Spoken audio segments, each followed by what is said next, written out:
ધોરણ 11 chapter 6 lecture number 13 સ્વાધ્યાયનો 6.18 દાખલો છે. સ્વાધ્યાયનો 6.18 એવું કીધું છે, એક લોલકના ગોળાને સમસ્થિતિ સ્થિતિ પરથી છોડવામાં આવે. સમસ્થિતિ સ્થિતિ, આ લોલકનો ગોળો છે.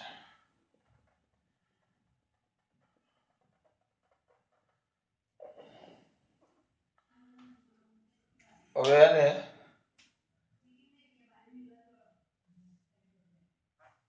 સમસ્થિતિ સ્થિતિ પરથી છોડવામાં આવે છે અહીંયાથી. બરાબર. લોલકની લંબાઈ 1.5 મીટર છે. લોલકની લંબાઈ આ એલ, અહીંયાથી આટલો ભાગ 1.5 મીટર છે. ધ્યાન રાખજો, 1.5 મીટર. તો તેની ન્યૂનતમ ગોળો જ્યારે ન્યૂનતમ બિંદુએ આવે ત્યારે તેની ઝડપ કેટલી હશે? અને અહીં આપેલ તેની પ્રારંભિક ઉર્જા 5% ઉર્જા હવાના અવરોધ બળને કારણે શું કરે છે? ગુમાવે છે. 5% ઉર્જા હવાના અવરોધ બળને કારણે ગુમાવે છે. કેટલી ઉર્જા બેટા? 5%. ગોળો અહીંયા છે. હવે નિમ્નતમ સ્થાને આવે. નિમ્નતમ, આ થઈ ગઈ એની સમસ્થિતિ સ્થિતિ. આ એની સમસ્થિતિજ સ્થિતિ કહેવાય. ત્યાંથી એના નિમ્નતમ સ્થાને આવે એટલે અહીંયા આવે.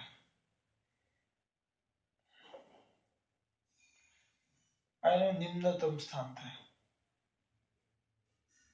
નિમ્નતમ સ્થાન એટલે ગોળો અહીંયાથી આમ આવે છે.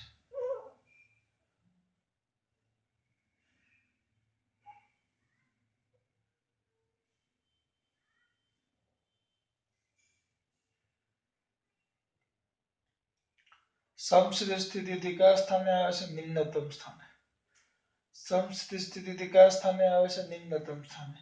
ત્યારે એમ કીધું છે 5% ઉર્જા હવાના અવરોધને કારણે ગુમાવે છે. 5%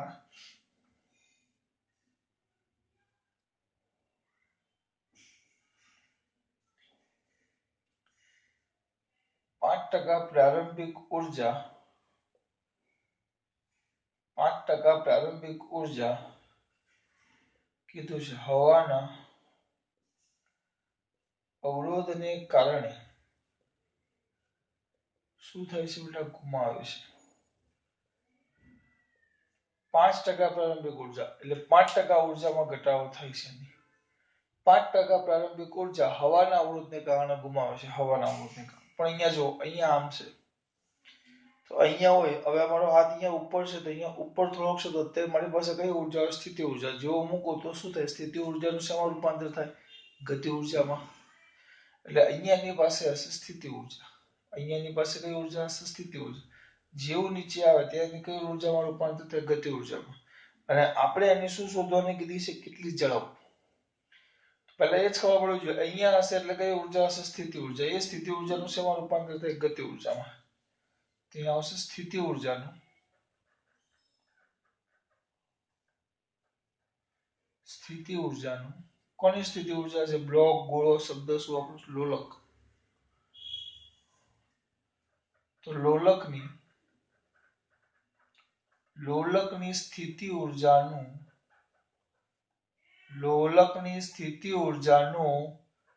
ગતિ ઉર્જામાં રૂપાંતર થાય છે.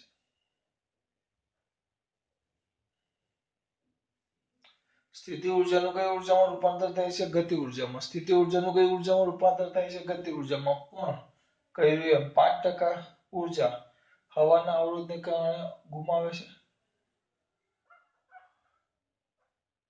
5% ઉર્જા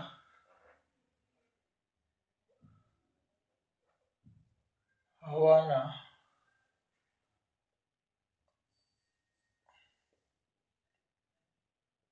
અવરોધને કારણે ગુમાવે છે. બરાબર. કેટલા ટકા ઉર્જા? 5%. ઉર્જા હવાના અવરોધને કારણે ગુમાવે છે. લોલકની સ્થિતિ ઉર્જાનું ગતિ ઉર્જામાં રૂપાંતર થાય. 5% ઉર્જા હવાના અવરોધને કારણે શું કરે છે બેટા? ગુમાવે છે. એનો મતલબ એમ થયો કે તમારી જે ગતિ ઉર્જા છે, ગતિ ઉર્જા હવે જે હતી એમાંથી 5% ગુમાવી તો વૈધી કેટલી? 95%.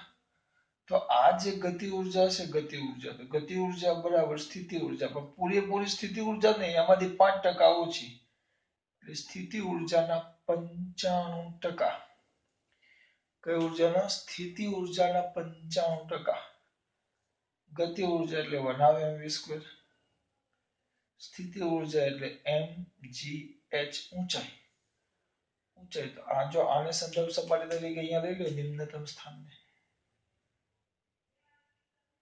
આ જે આપણી ઊંચાઈ છે આ ઊંચાઈ આ જો ઊંચાઈ આપણી તો આ ઊંચાઈ એ લોલકની લંબાઈ l જેટલી જ થાય. આ ઊંચાઈ એ લોલકની લંબાઈ l જેટલી જ થાય.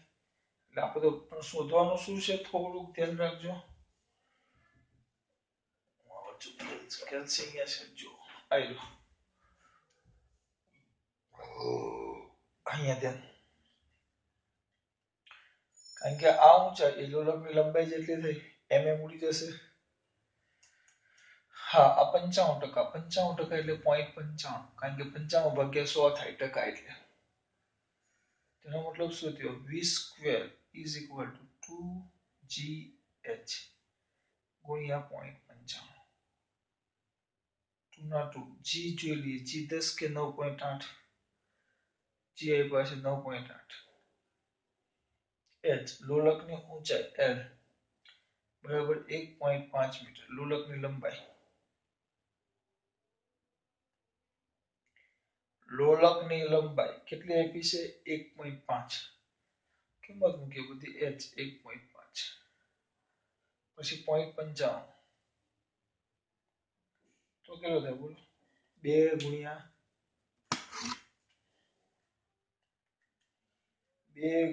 9.8 ગુણ્યા 1.5 ગુણ્યા 0.55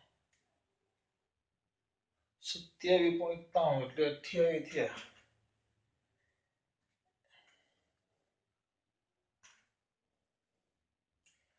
આ આવે છે 27.93 v². તેનું વર્ગમૂળ કાઢો તો ઝડપ v બરાબર એનું વર્ગમૂળ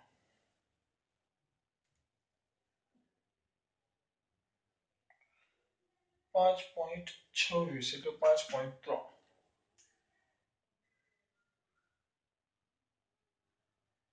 મીટર પર સેકન્ડ આવી ગયો તમારો જવાબ. મળી ગઈ દાખલી તમારી પૂરી. પણ આમાં એક જ વસ્તુ યાદ રાખવાનું છે કે અહીંયાથી તમે એને મૂકો તો આ કઈ ઉર્જા છે એની સ્થિતિ ઉર્જા એ સ્થિતિ ઉર્જાનું શેમાં રૂપાંતર થાય ગતિ ઉર્જામાં. એક જ અને માત્ર એક જ વસ્તુ યાદ રાખવાનું છે કે જ્યાં અહીંયા એની સ્થિતિ ઉર્જા છે અહીંયા જે એની સ્થિતિ ઉર્જા છે એ સ્થિતિ ઉર્જાનું શેમાં રૂપાંતર થાય ગતિ ઉર્જામાં.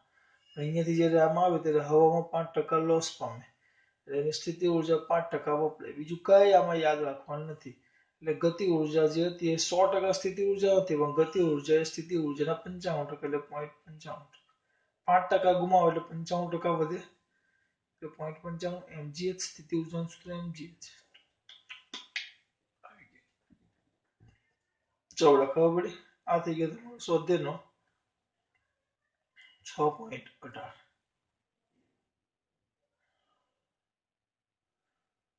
આગળ જોઈએ હજી દાખલો આમાં થઈ જશે નાનો એવો છે કથા ટાઈપ છે 6.19.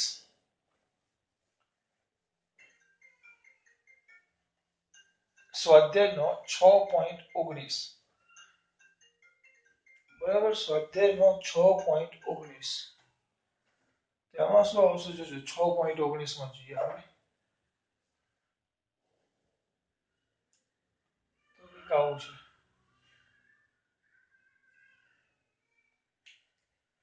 300 કિલોગ્રામ દળની એક લારી 25 કિલોગ્રામ રેતીનો કોથળો લઈને ઘર્ષણ રહિત રસ્તા પર 300 કિલોગ્રામ એક લારી છે.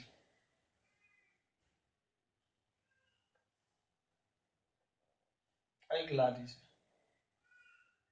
કેટલા કિલોગ્રામની છે 300 કિલોગ્રામની લારી છે.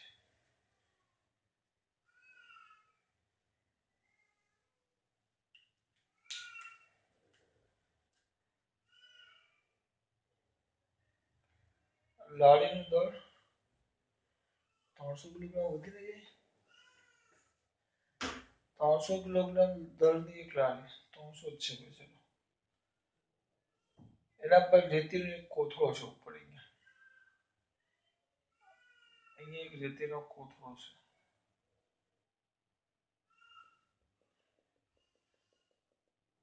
મોટું દોડી ગયું. આ છે રેતીનો કોથળો.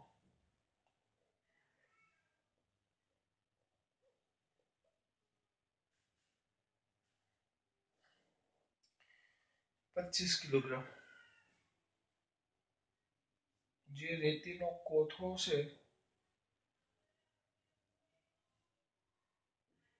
એ છે 25 કિલોગ્રામ. લારી ઘર્ષણ રહિત રસ્તા પર 27 કિમી પર કલાકની ઝડપે જાય છે અહીંયાથી. v બરાબર 27 કિમી પર કલાકની ઝડપે જાય છે. કોણ? લારી. એક ધારી ઝડપથી ગતિ કરે છે તો થોડા સમય પછી રેતી એક કાણામાંથી ધીરે ધીરે 0.05 કિલોગ્રામ પર સેકન્ડના દરે નીકળીને લારીના તળિયા પર ઢોળાવા લાગે છે. તો રેતીનો સંપૂર્ણ કોથળો ખાલી થઈ જાય ત્યારે લારીની ઝડપ કેટલી હશે? બરાબર. હવે અહીંયા ધ્યાન આપો. આમાં કઈ વધારે આમાં દાખલો નથી ગણવાનો, એક સિમ્પલ વસ્તુ છે. હવે આ લારી જાય છે 27 કિમી પર કલાકની ઝડપે જાય છે. ધીમે ધીમે ધીમે ધીમે ધીમે આમાંથી શું થશે ખબર? રેતી બહાર પડે. રેતી જેમ રેતી બહાર પડતી જશે, બરાબર, જેમ રેતી બહાર પડતી જાય તો તરત જ એક અહીંયા વસ્તુ ધ્યાન આપો. હવે રેતી બહાર પડે તો રેતી બહાર પડે એટલે આપણે રેતી બહાર પડતા જાય તો આમાં કોઈ આ રેતી બહાર પડવામાં કોઈ બાહ્ય બળ લાગ્યું નથી. કારણ કે રેતી અને લારી બંને એક જ તંત્ર કહેવાય. એક જ તંત્ર કહેવાય. રેતી અને લારી બંને એક જ તંત્ર છે. કોઈ બાહ્ય બળ લાગતું નથી. અને બાહ્ય બળ ન લાગે તો આપણે પણ ગયા બાહ્ય બળ નથી લાગતું. આજે રેતીમાં ઘટાડો થાય છે એટલે અહીંયા બાહ્ય બળ નથી લાગતું. ધ્યાન આપજો. બાહ્ય બળ ન લાગે. બાહ્ય બળ ન લાગે તેનો મતલબ શું થયો? બાહ્ય બળ ન લાગે. તંત્ર પર કોઈ પણ પ્રકારનું બાહ્ય બળ લાગતું નથી.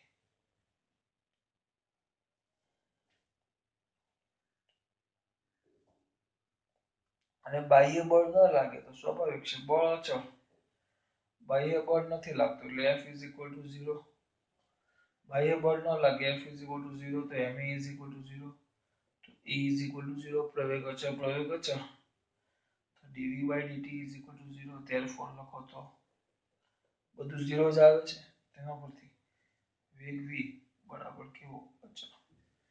તમારી ઝડપ અચળ. કોઈ ફરક પડે નહીં. કેમ? બાહ્ય બળ ન લાગે. કારણ કે આ બધું તંત્રનું જ બળ કહેવાય. રેતી બહાર પડે છે એમાં કોઈ બહારથી બળ નથી લાગ્યું, આપોઆપ પડે છે. એટલે તંત્રનું પોતાનું બળ જ કહેવાય. એટલે કોઈ બાહ્ય બળ છે એ 0. બાહ્ય બળ ન લાગે એટલે F0. ma is equal to 0. A is equal to 0. પ્રવેગ 0 તો પ્રવેગ 0 તો વેગ કેવો? અચળ. એટલે આની ઝડપ કેવી રહી? અચળ. ઝડપમાં કોઈ ફરક પડે નહીં. એટલે કે લારી 27 કિમી પર કલાકની અચળ ઝડપે શું કર્યા કરશે? ભણી ગયા પહેલો નિયમ. જ્યાં સુધી બાહ્ય બળ ન લાગે ત્યાં સુધી તંત્રમાં કોઈ કાર્ય થતું નથી. એની ઝડપ એટલી નીકળી જશે. જો ખબર પડે છે ખાસ વાત. જય શ્રી કૃષ્ણ.